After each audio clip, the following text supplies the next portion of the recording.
listening to Scribble Talk, a podcast for bid and proposal professionals. My name is Bhaskar Sundaram, and with my co-host, Ashley Case, we will be sitting down with our industry veterans to share their stories, discuss their career, and learn how to make an impact in the industry. Today's guest is Jessica Rodriguez-Privett. Jessica has over 10 plus years of experience in proposals. She's currently proposal coordinator with Akima. Jessica is APMP Foundation Certified and has been an active APMP NCA Board member since 2017, volunteered at 2019 Mid-Atlantic Conference, then joined the NCA Board in 2020, initially as the annual conference chair up until COVID-19. Then she transitioned to marketing co-chair. She lives in the lovely mountains of Virginia with her husband, daughter, and 2 mini pampered pets. Welcome, Jessica, to Scribble Talk. Happy to be here. Jessica, I know Ashley's here, and I'm so excited. This is the first episode post Ashley's wedding, and it's with her good friend. So nice. Where were you born? And let's talk about your high school and education. Sure. I was born in Long Island, New York. I went to high school in Manhasset, and that's on Long Island as well. That's kind of near Queens, the beginning of Queens and Nassau County, for anyone who's from Long Island. And I grew up there up until I was 18, and then I joined the military and left town. Wow. So how was it growing up in Long Island? Any childhood? Oh, it was beautiful. Just a beautiful area, kind of the typical New York City winters, shopping and Christmas trees and all the decorations. I think about all that when I think about home. I haven't been back to New York now since before COVID, actually. So it's a lot of good memories. That's good. That's brilliant. And at what age did you join the military, and how long were you there in the military, Jessica? So I went into the Navy right after high school at 18, and I was in for 6 years. Wow, 6 years. Any memories serving the country? Yeah, I got to go travel to some really interesting places. I got to go to Asia. So at a really young age, I was traveling all abroad and seeing places that nobody else my age was seeing. And I have a really great memory of just watching the open water. I really like seeing the open sea, being on a boat and watching like a sunset or a sunrise or the stars over the open ocean.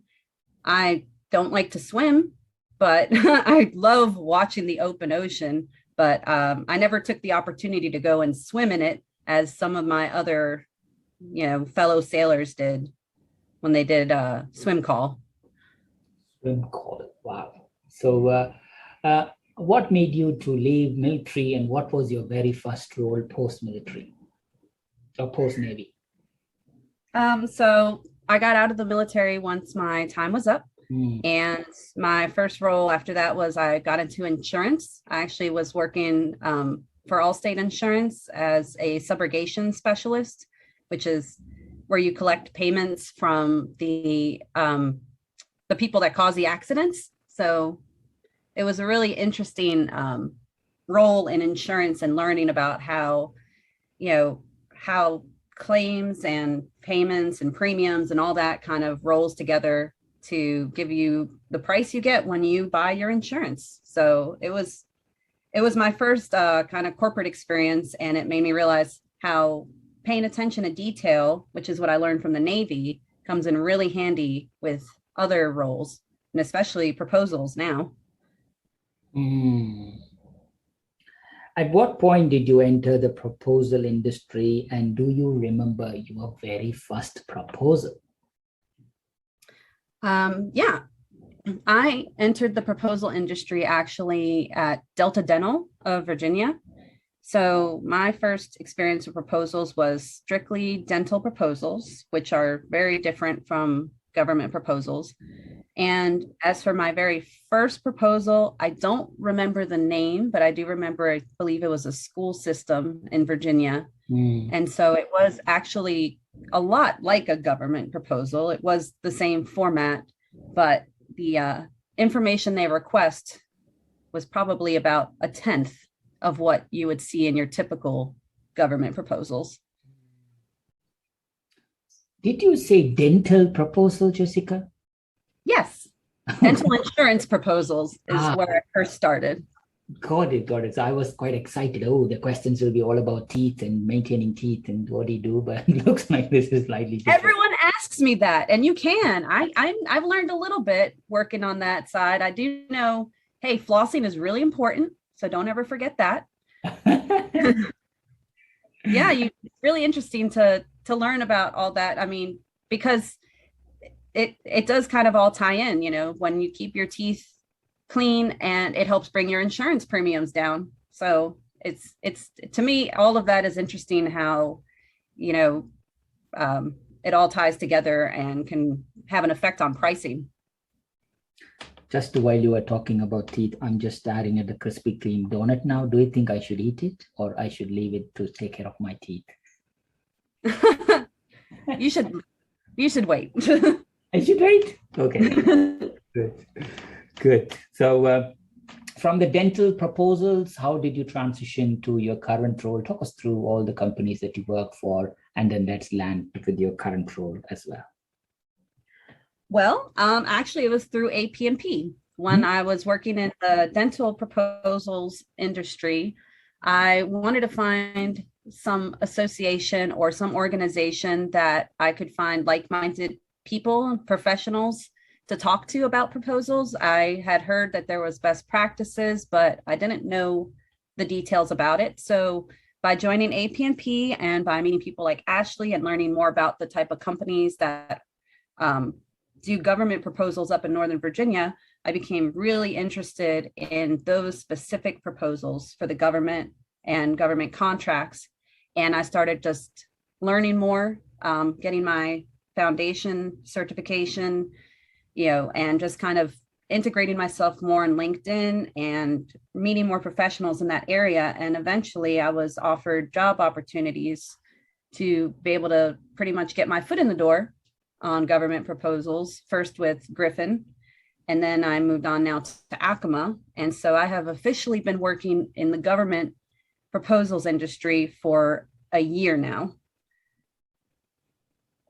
Got it. And from where you started to where you are now, close to like 9-10 years of experience in all types of proposals.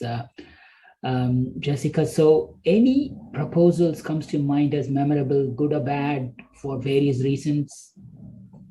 Well, I would say for this year, my most memorable has got to be CIO SP4, because that was quite a bear. It feels like everybody was dealing with that. And it was a good introduction into just how complicated the government can be. And it helped prepare me for all of my other proposals that came after that, and to just kind of get used to how they function, how they respond, and everything that comes with working on these huge contracts. Definitely. And talk us through your team in Akima as well. Sure. At Akima, we have several proposal managers. I'm working right now as I'm one of their first coordinators. And so I've kind of taken on a role of being between coordinator and manager, sometimes assisting as associate proposal manager. Otherwise, though, jumping in and backing up the proposal managers however they need, and kind of acting as like a shared service across, you know, the departments and assisting where I can. So I get to learn all bits and parts of different types of proposals, different companies, different, you know, industries. And I like that I can jump in and help everybody instead of just working on one specifically. Although I do that, I get assigned to specific ones, but otherwise I get to pretty much dip my hands in all parts of the proposal process. Definitely, Jessica. I think in this past 2 years, while we are stuck at home, working from home, was that norm even before COVID for you to work from home as a proposal professional, or were you based at office? How did you balance working from home in this tough times? Before COVID happened, I was lucky to have a really, really great boss who prepared us to work from home. You know, she listened to us and how we wanted to work from home. So before we were working 4 days at home, 1 day in the office. And that was, you know, that was nice to be able to see our coworkers. But then, of course, once COVID hit, it became 100% from home. And I appreciate that she had us set up for that, because once COVID came, we didn't miss a beat. We didn't have to scramble to get out of the office or to get our equipment together. We were already ready to go. So it seems like that is now the norm. But before, you know, it wasn't, it was, everyone wanted to work from home, but, you know, they still had to have the 1 day where you go in the office. That's it. That's brilliant. So at what point did you come across APMP? When did you join APMP as a member? I want to say I joined the NCA chapter in 2017. And that was when I just started learning about it, reading about it, getting, studying for my certification, but not really getting involved on the board or in any committees, or really getting to meet the members personally. It was probably about 2019. I volunteered for the Mid-Atlantic Conference in Tyson's Corner, and I absolutely loved it. I loved being there. I loved being in the middle of networking and meeting so many people, probably about, being with 300 other professionals, proposals professionals, no less, who could talk about, the stress and the deadlines and just everything that kind of comes with this that other people may not understand. So after my first Mid-Atlantic conference, I decided to join the board and to get involved as a volunteer and to really kind of take advantage of this industry, this association that has helped me so much.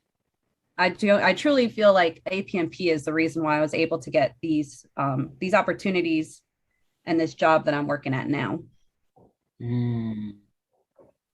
I think becoming a member of APMP is one, Jessica, and going back and giving part of being a board and giving back even more. As you know, we are already, it's never stop. Then we just need to keep it going, plus volunteering with the NCA Board as well comes with a different level of time expectations as well. Talk us through your APMP NCA board experience, your colleagues' contributions, COVID, and the current role and your past roles. Sure. So when I first joined, I was going to do the annual conference in 2020, but then that was canceled. So the roles were kind of redistributed for the time being. And I moved into helping with a marketing role, which I've really enjoyed and taken charge of now. I'm pretty much in charge of publishing the blog on the NCA chapter website, as well as creating graphics for our social media posts, and also keeping metrics of our website. So time-wise, I would say I guess I contribute a lot of time by choice to my role on the board, but it's all just kind of fun. I feel like the more I'm learning these marketing roles and graphics and technology and website administration, it just helps me with anything else. I mean, it's kind of like a hobby. So it's just fun to do. I don't really consider it work. And I really enjoy the other members on the board. They're the reason why I probably keep coming back and staying on the board. But it's just, I don't know, it's just a nice kind of family. And I've really appreciated everything that I have learned and the people I've met while doing it. And I'll continue to volunteer all my time again. Well said, Jessica. Looks like APMP NCA chapter board is where you need to join. And looks like a very friendly family there. You need to join us too, Bhaskar. Oh my God. You already said this. You need to come and join us on the board. You would bring a lot of fun to it. So yeah, definitely. Not many people know that I am an APMP NCA member. So yeah, why not? Why not? Let's make it official, Jessica. While you and Ashley are there, and Jennifer is there, Rebecca is there, and so many other people whom I know. Steve is there. So many people, good friends are there. Why not? Let's do it official. Let's make it. Exactly. Yeah. So a lot of good things that we talked about. Your professional career so far. I think it's all going to be personal from now. Jessica, you ready? Sure, let's do it. Yeah. So tell us 3 things not many people know about you. Well, I think I already told you that I was in the Navy. So that's one, but now I guess everyone knows that. Another thing, I can speak Spanish fluently, which some people do know. But when I was in high school, I did take Latin and French, so I speak French pretty well too. But that's not really an interesting thing. And then a third thing, I have 5 cats, and most people do know that too. But I have 5 cats and a dog, so that's a lot of animals. That's it. I think my last question before I hand over to Ashley. Yes, I know we touched a little bit about 3 things not many people know. Officially, before I hand over you to Ashley for the rapid random fire question rounds, or what we call Nutters round, talk us about your hobbies and interests, Jessica. Yeah. Well, clearly I like to do, graphics and and editing and reading and all that kind of nerdy stuff that proposal people like to do, torture themselves with, and which is why we get into this industry. I also like hiking. I live here in the mountains in the Roanoke area, and we have so many nice trails and parks to go visit. So that's something I really enjoy doing on the weekends here. And I also, I enjoyed traveling before the pandemic, but I hope to be able to get back into that soon. Go on a cruise where I can be on a boat and not work. Correct. And you sing in local choirs. Yes. Well, that was before the pandemic also, but yeah, I really enjoyed singing when I was in high school. And so I joined our local Roanoke Valley choir here, or church choir. And even though I may not be a member of the church, but I just enjoy singing. It's just another hobby. Right. So let's open up your singing then, Jessica. You ready? No. No, that'll have to be another podcast. Ashley can join you. Right. I think hiking is amazing. I think I was quite lucky. Just before the COVID breakdown, I went to the Everest Base Camp, and I was hiking around Nepal for 2 months. Oh, wow. Yeah, and then when it actually stopped, I really thought, my God, I was lucky, and now I'm desperate to get out. This Denver conference, I was all prepared just to meet few friends, especially Ashley, who I haven't seen, but I talk to Ashley more than my wife every week. But yeah, I haven't actually met Ashley. I might have bumped into Ashley, but without knowing that was Ashley a few years ago. But I was so looking forward to meet everybody. Plan to hike around Colorado mountains and stuff. All dusted now because we are not allowed until 1st of November, non-US people. So next time, yeah, let's plan a hiking trip, definitely. So and how is it living with 5 cats and a dog? Do you have the name for the cats and dog? Yeah. Well, it's interesting, that's for sure. Working from home, they make it kind of hard. I have 2 new boy kittens. Their name is, one's Tux and the other one is Loki. And all they do is play all around my computer and on my keyboard, and they just keep me from working all day long. And then I have 3 girl cats. I have Snowball, which is exactly what she looks exactly what she sounds like, a big white fluffy cat. And I have Gita, which is she's a sister to my other cat, Shamrock. names don't really make sense, but they are what they are. And then we have a dog. We have a blue-nosed pit bull named Cowie, and she thinks she's a cat. Got it. We will leave it to the listeners to list all the 5 cats and the dog's name. Whoever writes it, we will send you $50 Amazon voucher. Boom. See. Okay. I'll list it right now. Do I get $50? No, not yet. Maybe usually. Who was? I think Stacy Dewey has a lot of cats, right? Isn't it, Ashley? Yeah, I think Stacy. Yep. Yeah. Stacy has it. Maybe you listen to that episode, Jessica, and name those one. You might be a winner. There we go. Leave it there. But yeah, and also a part of the local Latina network, transporting animals. Any few words there before Ashley can take things forward? Oh yeah, transporting animals. That is a hobby I do on the weekends. It's kind of nice, and I would encourage anyone else who knows about it to do it. Where it's pretty much like a kind of baton type thing, where you drive an animal, that might be in a shelter that they're up on death row, or they need to get to their the person that's adopted them, and you just drive them up about an hour up a highway. I live off of near 81, so that's the way I go. And you meet somebody else, and it's kind of a chain reaction to help get that animal to its home. So it helps kind of keep shelters not from getting full, and it helps people keep their animals with them as they want to. So I really encourage anyone who doesn't want a pet or keep pets or foster them, to just transport animals. It's a really good cause. There's lots of Facebook groups about it. Wow, definitely powerful, Jessica. Thank you so much for that. And thank you for sharing so far. And over to Ashley.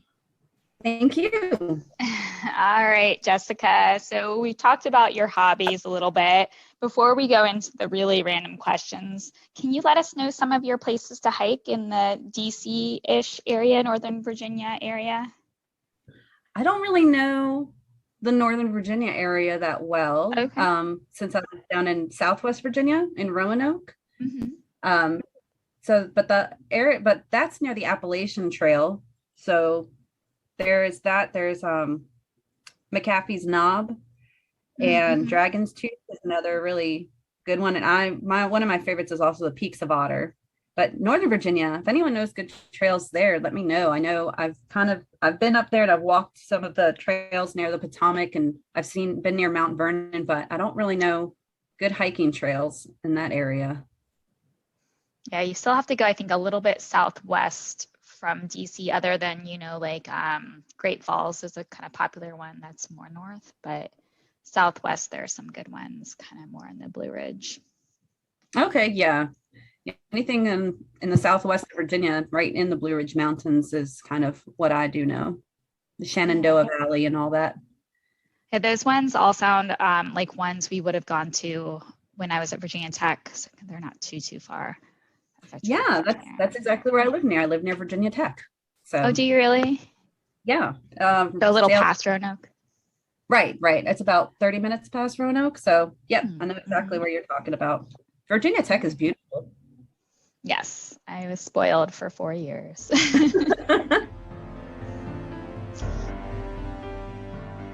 All right, so we're going to pivot over to our random questions.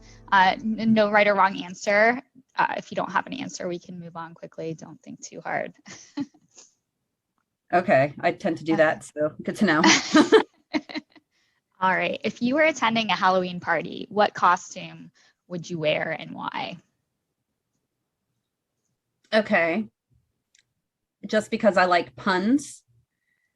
And I mean, also just because I did this to my cat once. Don't judge me. I guess I would just make a cardboard piece of bread and stick my face in it and say, I'm in bread. And I don't know why that came to mind right now. Like I said, don't judge me, but I did it to a cat once, took a picture, thought it was hilarious. Oh my goodness. Too funny. What was your favorite game to play as a child? Wow, that's an interesting one. That's kind of hard to think about. I guess probably dress up, maybe. Yeah, what a fun one. What is that one childhood fear that you've not told anyone yet? Oh, wow. Come on, Ashley. If I haven't told anyone, We're all friends here. I know. I'd have to think on that childhood fear. Well, I don't know. It's hard to think of I guess as a child, I was really, really afraid of dogs, actually. Oh.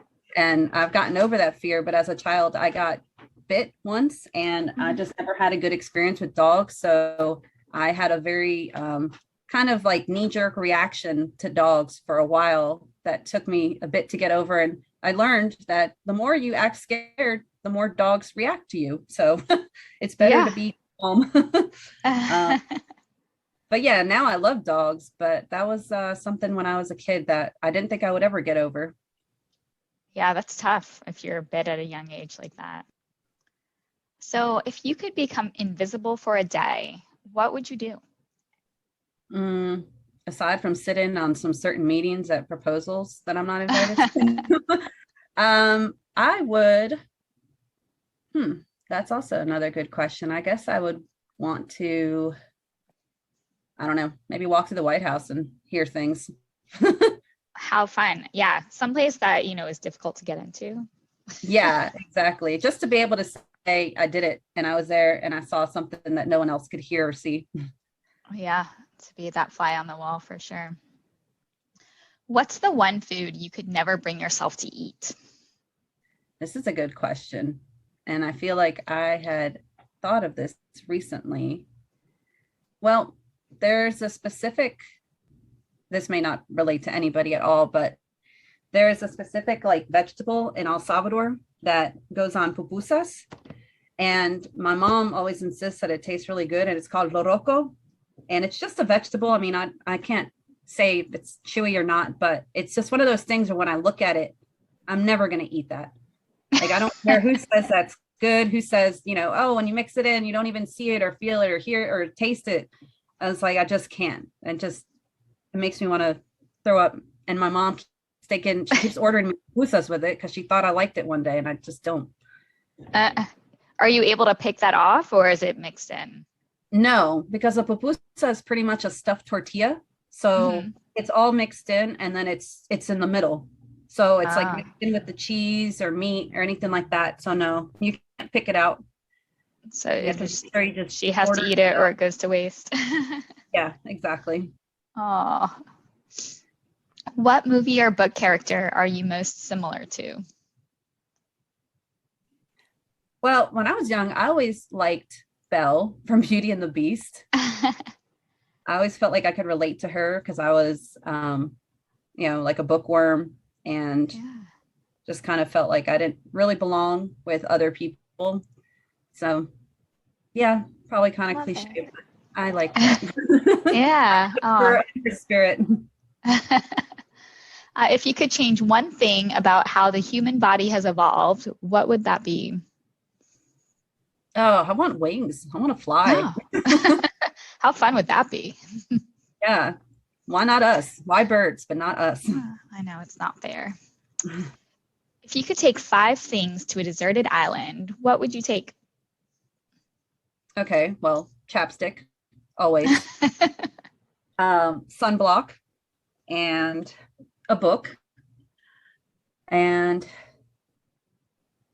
I guess the other 2 would be some sort of food, some sort of water purifying thing, like, cheating. And then the other one would be, I don't know, some sort of food creating thing, which would also be cheating, but why not? None of it's cheating. It's the 5 things you get to pick, all very practical.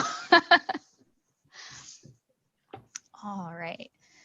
So who haven't you seen or talked to in a long time and hope that they're doing okay? My family in New York. I have seen my immediate family, but all of my cousins and aunts and everyone else that lives up in Long Island, I haven't seen them since 2019. So I hope they're all doing okay. I know they're all having kids and living their lives, and I'm going to be excited to be able to come up and see how big everyone's gotten soon. Yeah, I'm very hopeful for things to get back to somewhat normal soon. Yep. If you could visit any place in the world, where would you choose to go and why? I think right now I would like to go to Greece. I've been to Greece before, but I really always loved that country and the culture and the food and the ocean. Just the ocean there is just gorgeous, the sea or whatever. So that's where I would want to be right now. Sounds lovely. So what takes you out of your comfort zone? Oh gosh, probably now these proposals, running meetings and talking and doing stuff like this. This has taken me out of my comfort zone, but I also really like it. When I first started, when I did proposals for the dental insurance industry, it was kind of a one-man show, or like I was on an island. So I didn't really have a lot of meetings or, involve people aside from email. But now working in an actual proposal shop and with the government contracts, it's really taken me out of my comfort zone to have to like kind of take charge, run things, tell people what to do, and or, talk through a meeting. That's just not something I was used to, but it's prepared me for so many other things like this, talking to you guys. Absolutely. Yeah, it's so interesting how proposals can vary from company to company and industry to industry and, sector to sector. And it's good to get some experience in the different types because it'll help strengthen your skills in different areas for sure. Exactly. So if given a chance, who would you like to be for a day? If given a chance, I think I would want to be an artist because I'm just not good at art at all, at drawing. I mean, I think I have a creative mind, but I can't draw for anything. So I would like to be, and I'm not even sure which artist, maybe Frida Kahlo, just because she seems to have a really creative thought process in all of her painting, and her paintings still look like things that I can recognize. So I would love to do that. If I could draw a person and someone can look at it and say, hey, that's a person, instead of what is that? I would be happy. Definitely. So you are chosen to make dinner for a very special guest. Who would you invite and what would you cook for them? I would invite, it was a very special guest. Oh, Lordy. Well, I don't really like to cook, so I don't want to make anything too fancy or too hard. And I guess if it was a really special guest, then to me, that would be like my grandma. So I'm going to make whatever she wants. And I guess that would probably be the pupusas with loroco, which I hate. Well, that's very nice of you to make it for her, even though you don't like it. So if you were the president of the United States, what would you do on your first day? On my first day, I'm going to pass on this question. I hear you. What do you get every time you go grocery shopping? Every time I go grocery shopping, I probably get milk, orange juice, and eggs. Every single time. And bay leaves, which is pretty random, but I like to make a lot of broth and things with bay leaves. So I always seem to be needing that too. Oh my goodness. I don't think, in a couple of years I go through a thing of bay leaves. Okay. Let's get some of your recipes. Yeah, right? So what is a dream that you've never said out loud? Oh gosh, a dream I've never said out loud. No, I don't know. It's hard to kind of think of an answer, to be honest. Maybe to write a book. I've always kind of thought about that, but I don't know if saying it out loud now, I'm not 100% sure how I feel about it. But a daunting task for sure. Yeah. Very cool. So who are the people who've been the most influential in your life and career? I have been fortunate enough to have some really great female bosses to look up to and to have as mentors to help me in my career. And I would give full credit to those ladies to help me get to where I am now for, the confidence that they had in me and what they saw, and for pushing me out of my comfort zone or giving me more responsibilities and me being able to learn what I am truly capable of doing. I won't name them by names, but they know who they are. But I've always been lucky enough to just have some really, really great bosses who've also been super happy whenever I transition to a new role, and because they feel like they've done their job well in that aspect. Yeah, it's amazing to have those, strong leaders and bosses who encourage you to grow and move on when it's time. Yeah. And what about in your life? Are there any people in your life? I know you mentioned your grandmother and your mother.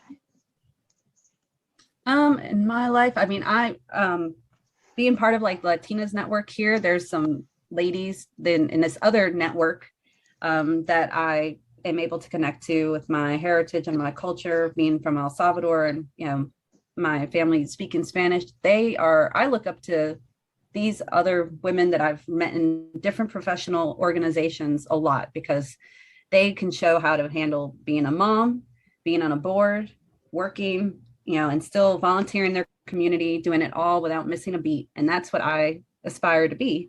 And I think I'm halfway there, but yeah, the people in my community, the other women around here that I just see just kind of killing it every day in their professional and personal capacity, those inspire me all the time. That's amazing. And you too, Ashley. You're also one of those ladies. I mean, you are killing it everything. And, we're on the board. I mean, I know that takes a lot of time, but yeah, I would say I look up to you, girl. Oh my gosh. Well, thank you. That's, amazing. I appreciate that. So what have you observed lately that reminded you that people are good? That's another good question. So many good questions. I know. To remind me that people are good, I always do like to see, I love to see, I guess, when someone does a random act of kindness. I always like to see when someone either, does something that they did just because no one was watching, and, they end up getting recognized for it, or they don't. But it always makes me happy to see and hear, when people just kind of step up and help someone else in a community and do something good. I mean, I guess, it just reminds you that there's people out there that are doing things for not selfish reasons, or not to be recognized, but just because they want to see somebody else happy. Yeah, that's amazing to watch that, and we see so much of that. And sounds like you see so much of that, particularly in your Latinas network, right? Those people who just keep giving back and giving back. Yeah, I do see that. I see, a lot of times, like, especially when you have immigrants or people that are just coming to this area, this country, and they don't know anyone, it's really nice to see welcoming members of the community kind of step up and say, hey, let me take you under my wing, or let me introduce you to somebody, so that you feel more like you're from here and you're not feeling so out of place. And I love where I live to see people do that, and to create organizations that are specifically for that purpose. Yeah, it's amazing. So who is the kindest person that you know? The kindest person that I know?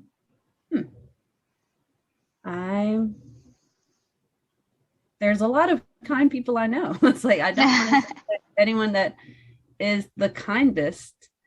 But I guess someone who I can think of right now that is always able to keep their cool and not be stressed out in any situation would be one of my former bosses. She's definitely the kindest person I know. My first boss from when I worked at Allstate. I've stayed in touch with her over the years, and she's never changed. And she is always just had a heart of gold. First person to come to mind for sure. Aw, that's amazing. So what is one personal trait that you like most about yourself? I like that I am super open to change. I guess, or kind of, I don't want to say like adaptable, but I guess I like that I let things roll off my back more or less. And that's really kind of helped me in so many situations to just roll with the punches and just kind of keep going. And I like that. I try not to get tied up on anything, but I don't know. I guess that's a trait I like. I'm not, I'm more of a fly by the seat of my pants kind of person. And some people, it doesn't work for that, especially, I know in proposals and people are very organized and, this is how I do things, but I kind of don't have that same philosophy really. It's a good trait though, because it enables you to adapt to differing situations. And if something's different about a proposal, it doesn't throw you off as much as, someone who's so used to that routine or can't get out of that change. So it's an amazing trait for sure. Thank you. So we're down to our final 4 questions. What is one common myth about our profession that you would like to debunk? One common myth about our profession that I would like to debunk. Well, there's myths that I thought wouldn't be true, but they are. I guess I would say that that's kind of a hard question. Kind of just like what I said, where I guess we're all very process, too much about process driven, or we stick to, a certain procedure too much. I would say that that's not necessarily true of everyone in the industry. There's certainly people that are like that get very hung up on a process. But I think that, like you said, adaptability and change, the industry is always changing. It's never static. So I think that's something that could be debunked, to say that it's, always the same way, same process all the time.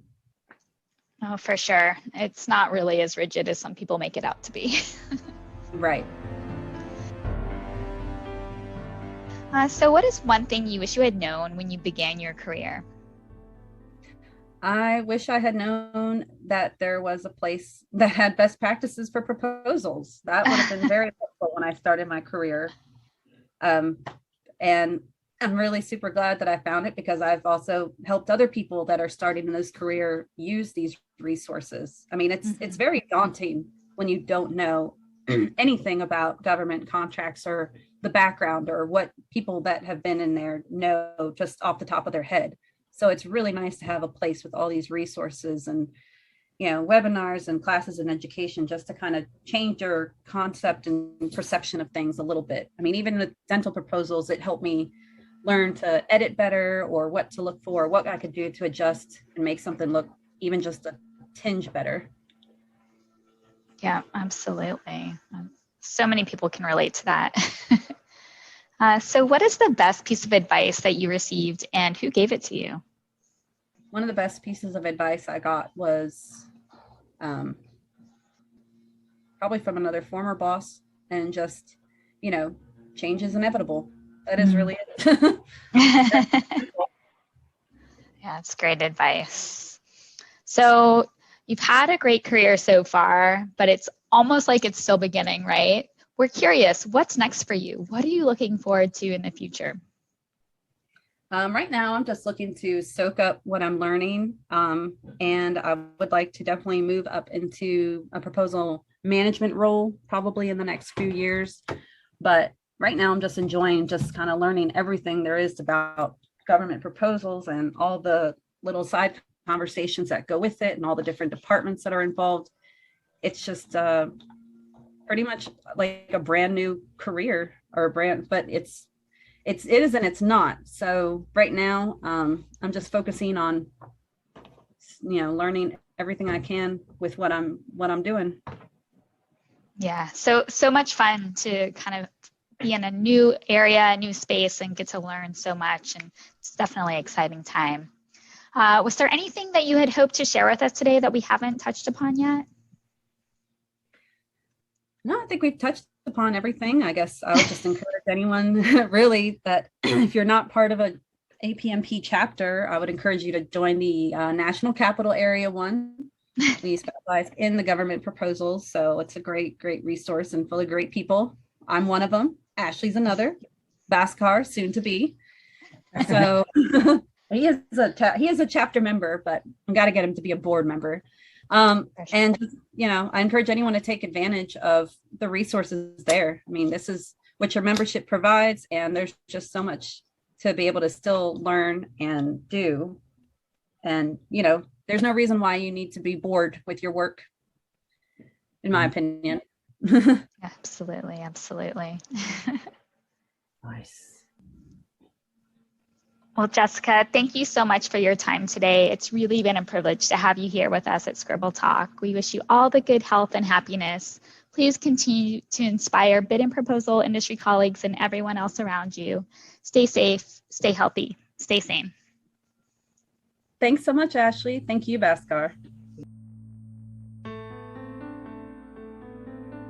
To our listeners, thank you so much for tuning in. Please visit batchyscribble.com/podcast to listen to this episode and check out any of our other previously recorded episodes.